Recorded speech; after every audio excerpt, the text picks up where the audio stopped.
Bundok ng papel sa ibabaw ng desk.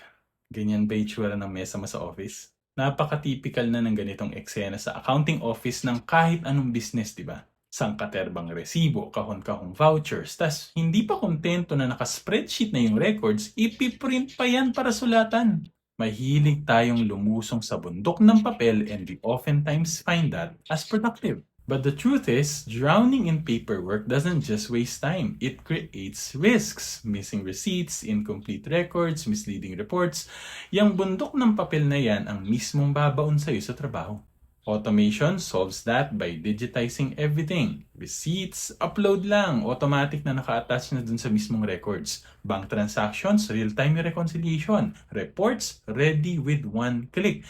Hindi mo na kailangan mag-print, mag-file at maghalukay ng kahong-kahong papel.